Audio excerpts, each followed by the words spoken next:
Hello everybody, this is part one of our review of the events leading up to the American Revolution on the afternoon, night, and morning of April 18 and 19, 1775.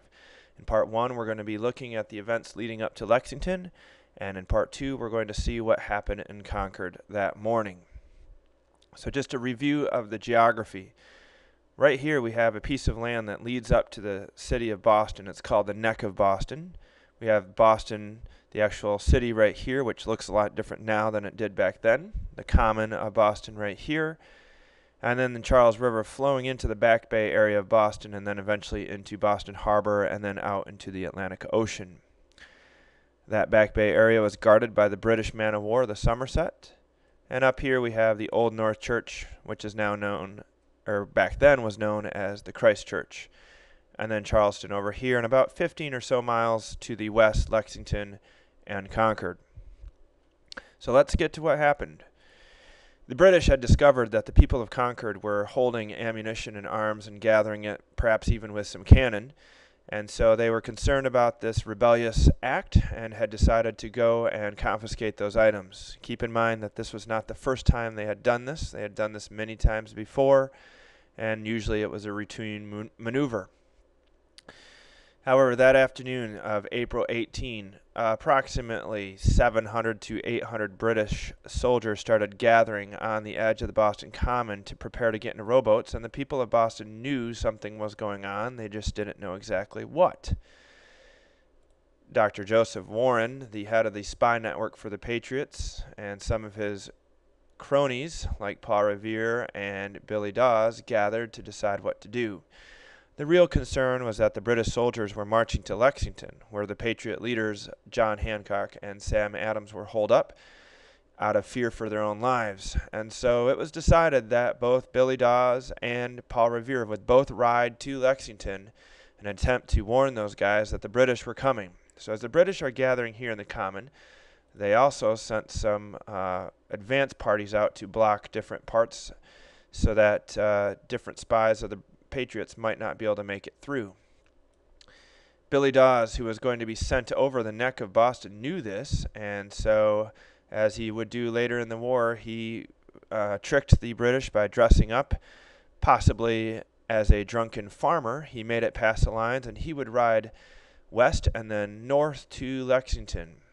At the same time, Paul Revere and two of his friends would get into a rowboat at the edge of the Back Bay here, row across stealthily past the Somerset up to Charleston, where then he would get on a horse with his friends returning back to Boston. Also, several other men would then travel up to Christ Church and hang lanterns. One lantern if the British were going across by the neck, two lanterns if they were going by the water, and since they were going by the water, two lanterns it would be to warn the people of Charleston. Paul Revere did successfully make it across, and he borrowed a horse owned by a Mr. Larkin. So here we have Paul Revere now riding on his famous countryside ride. And he is going to ride from about 12 o'clock midnight, a little bit before that, through the towns of Massachusetts and then arrive right around 12 o'clock in Lexington. They successfully warned Sam Adams and John Hancock. John Hancock supposedly got all excited and was ready to grab his sword and weapons to defend himself, but the people around him convinced him that the Patriot cause would be better if he was still alive, so he escaped off into the woods, as did Sam Adams.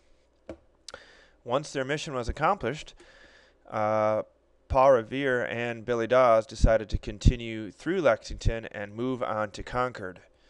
Meanwhile, the British soldiers had gotten across the water, and now cold, wet, and maybe a bit ornery, were marching through the night to Lexington themselves.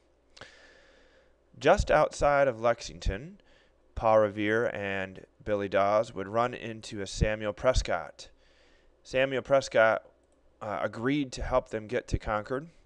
He knew the way. He was heading back to Concord himself after dating his girlfriend that night. So the three of them moved on this way until they hit this group of British soldiers right here. Samuel Prescott, knowing the countryside, apparently got around them and was the only one to make it to Concord.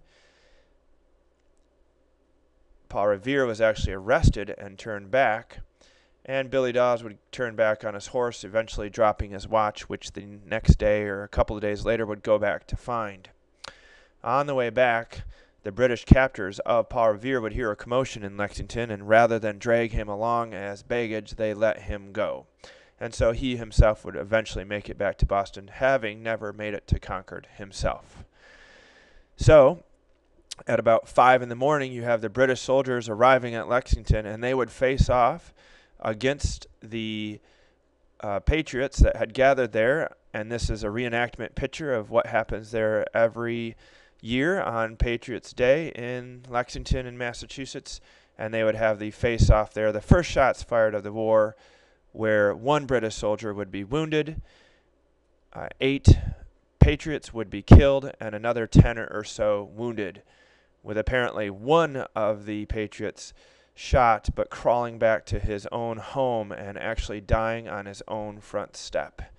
So these are the events that lead up to the start of the war, and you may go to part 2 to see what happens later in Concord.